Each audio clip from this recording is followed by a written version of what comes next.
देखो बच्चों जरा क्वेश्चन की लैंग्वेज पे ध्यान दो। ये एक फंक्शन दिया गया है cot inverse under root of x plus 3 into x plus cos inverse under root of x square plus 3x plus 1। कह रहे हैं if function is defined on set s then s equal to, मतलब वही है function की domain चाहिए। Function is defined on set s then s is equal to, मतलब function अगर s पर डिफाइंड है तो s क्या है, मतलब वही है फंक्शन की हमें डोमेन चाहिए। लेकिन लैंग्वेज देखो थोड़ी यहाँ पर हमने यहाँ पर बदल दी गई है ना। आईआईटी का आया हुआ पुराना क्वेश्चन है ये, देखो ध्यान दो क्या करना है। देखो कॉट इनवर्स, कॉट इनवर्स के आगे का जो नंबर होता है वो माइनस इंफिनिटी से इंफिनिटी होता है। तो मतलब अब ये पूरा नंबर माइनस इंफिनिटी के और प्लस इंफिनिटी के बीच में तो होगा ही होगा भाई। मैथ्स में हर चीज माइनस इंफिनिटी और प्लस इंफिनिटी के बीच में तो है ही, है ना। तो इसीलिए ये पूरा टर्म माइनस इंफिनिटी और प्लस इंफिनिटी के बीच में तो होगा ही होगा। अब देखो समस्या रूट की है। रूट के अंदर का टर्म क्या होना चाहिए बोलो, पॉजिटिव। तो x प्लस 3 इंटू एक्स क्या होना चाहिए, ग्रेटर इक्वल टू 0। तो एक्स स्क्वायर प्लस 3x क्या होना चाहिए बोलो, ग्रेटर इक्वल टू 0 होना चाहिए। क्योंकि रूट के अंदर का टर्म हमेशा क्या होना चाहिए बोलो, पॉजिटिव होना चाहिए। अब देखो यहां पर ये कॉस इनवर्स है। कॉस इनवर्स के आगे का जो टर्म होता है ये हमेशा -1 और 1 के बीच में होना चाहिए, है ना। यहां पर देखो ये पूरा टर्म माइनस इंफिनिटी और इंफिनिटी के बीच में होना चाहिए, और वो तो होगा ही होगा क्योंकि दुनिया की हर चीज माइनस इंफिनिटी प्लस इंफिनिटी के बीच में ही है, ठीक है। लेकिन हाँ, अंडर रूट होने की वजह से रूट के अंदर का टर्म पॉजिटिव करना पड़ेगा। और यहां पर ध्यान दो कॉस इनवर्स के आगे का टर्म -1 और 1 के बीच में होना चाहिए। अब देखो ध्यान दो, एक्चुअली ये रूट की वैल्यू है और रूट का आंसर कभी नेगेटिव नहीं होता, ध्यान दीजिए, है ना। रूट के बारे में दो बातें याद रखनी है। क्या, रूट के अंदर जो आएगा वो भी पॉजिटिव होगा और पूरे रूट की वैल्यू भी हमेशा पॉजिटिव होगी, ध्यान देना। रूट का आंसर कभी भी नेगेटिव नहीं आता। तो देखो ये पूरा टर्म -1 और 1 के बीच में होना चाहिए, लेकिन ये रूट है तो रूट कभी नेगेटिव नहीं होता। इसका मतलब ये हुआ कि ये टर्म होना चाहिए 0 और 1 के बीच में, क्योंकि नेगेटिव वैल्यूज यहाँ पर अलाउ नहीं होंगी, क्योंकि ये टर्म नेगेटिव कभी नहीं हो सकता। अब रूट की वैल्यू पॉजिटिव होगी, ये बात सही है।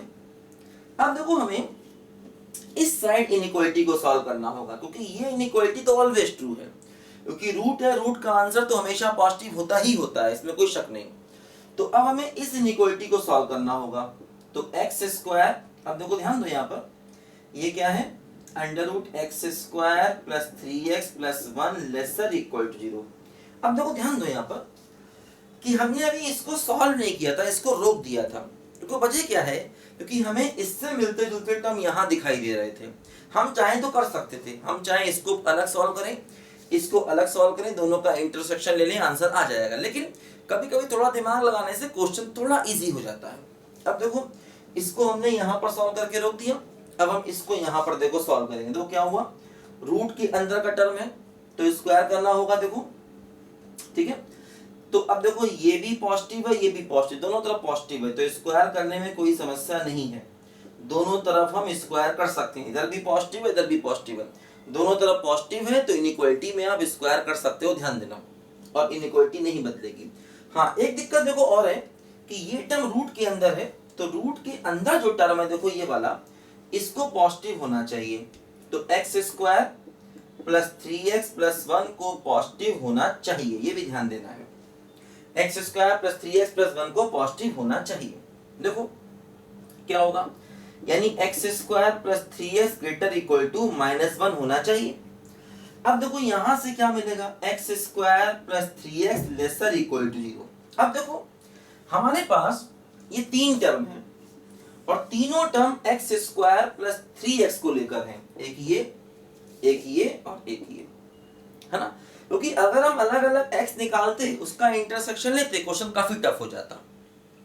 हमने क्या किया, एक्स स्क्वायर प्लस 3x को देखा, यहाँ यहाँ यहाँ, देखो ध्यान दो, ये कहता है x square plus 3x positive होगा, ये कहता है x square plus 3x less than 0 होगा, ये कहता है ग्रेटर इक्वल टू माइनस होगा। देखो इन तीनों का इंटरसेक्शन देखो, है ना, इन तीनों का इंटरसेक्शन देखो, x square plus 3x greater equal to 0, x square plus 3x lesser equal to 0, है ना, और ग्रेटर इक्वल टू -1। मतलब अगर हम एक्स स्क्वायर प्लस 3x को मान लो बीटा मान लें, बीटा, तो ये क्या कहता है कि बीटा पॉजिटिव होगा, ये क्या कहता है कि बीटा नेगेटिव होगा, और ये क्या कहता है कि बीटा ग्रेटर इक्वल टू -1 होगा। देखो ध्यान दो, एक नंबर लाइन बना लो, ये कहता है बीटा ग्रेटर इक्वल टू 0 होगा, देखो ग्रेटर इक्वल टू 0। ये कहता है बीटा लेसर इक्वल टू 0 होगा, देखो लेसर इक्वल टू 0। और ये कहता है बीटा ग्रेटर इक्वल टू -1 होगा, तो बीटा ग्रेटर इक्वल टू -1 होगा। ठीक, ये कहता है कि बीटा ग्रेटर इक्वल टू 0 होगा, ये कहता है बीटा लेसर इक्वल टू 0 होगा, और ये क्या कहता है बोलो, बीटा ग्रेटर इक्वल टू -1 होगा। अब देखो तीनों में कॉमन क्या आया, देखो तीनों में कॉमन आया इक्वल टू 0, यानी कि कुल मिलाकर के हमारा बीटा क्या होना चाहिए, इक्वल टू 0। बीटा का मतलब क्या वो बोलो, x square plus 3x equal to 0। X common ले लिया तो देखो यहाँ से x की वैल्यू क्या आ गई, 0 और -3। देखो सिर्फ दो आंसर आ गए, क्योंकि तीनों का इंटरसेक्शन देखें तो बीटा इक्वल टू 0 है, तो देखो बीटा इक्वल टू 0 करके x के दो आंसर आ गए।